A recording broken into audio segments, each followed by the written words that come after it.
Hello મિત્રો, કેમ છો બધા? મજામાં ને? મારી યુટ્યુબ ચેનલમાં આપ સૌનું સ્વાગત છે. તો આજે આપણે જોઈશું 11 સાયન્સ ચેપ્ટર 8 કાર્બનિક રસાયણ વિજ્ઞાન.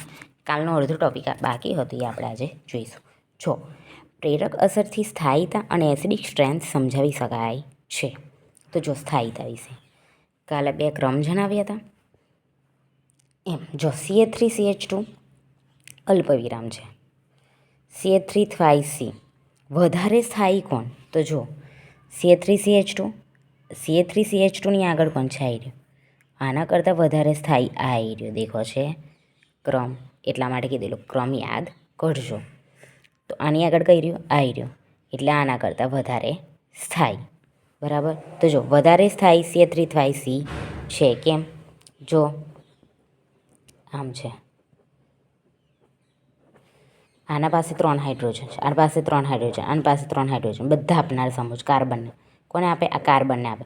3 3 6 3. ઓહો. આના પાસે CH3 આના પાસે CH2, એટલે કે આ ઓછો છે. તો કોણ આવે આમાં? CH3 આ ક્રમ જોઈ લેવાનો. CH3 એ CH3 કરતાં વધારે સ્થાયી છે. પછી અહીંયા ફ્લોરિન CH2COO- સ્થાયી વધારે, આ ઓછું સ્થાયી BrCH2C+O. જો આવી રહ્યું. બ્રોમિન ફ્લોરિન કરતાં છે. જો ફ્લોરિન એ બ્રોમિન કરતાં છે વધારે સ્થાયી. શેમાં? ઇલેક્ટ્રોન આકર્ષકમાં. એટલે કે ખેંચવામાં. ફ્લોરિન બ્રોમિન કરતાં વધારે સ્થાયી છે. જો અહીં બરાબર, એટલા માટે ફ્લોરિન વધારે સ્થાયી, આ ઓછું સ્થાયી.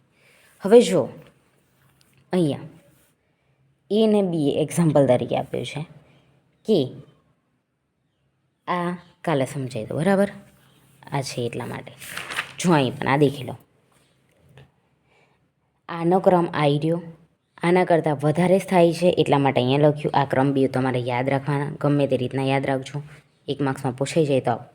પછી ફ્લોરિન બ્રોમિન કરતાં વધારે સ્થાયી, એટલે આવી રીતના દર્શાવે. જો અહીં રહ્યો. ઓકે, સ્થાયી વધારે, ઓછું સ્થાયી લખો હોય તો લખી લો, બીજું કાલે. ઓકે વિદ્યાર્થી મિત્રો, જો મારો વિડીયો ગમ્યો હોય તો લાઈક, શેર અને સબસ્ક્રાઈબ કરજો. મળી નેક્સ્ટ વિડીયોમાં. Bye bye.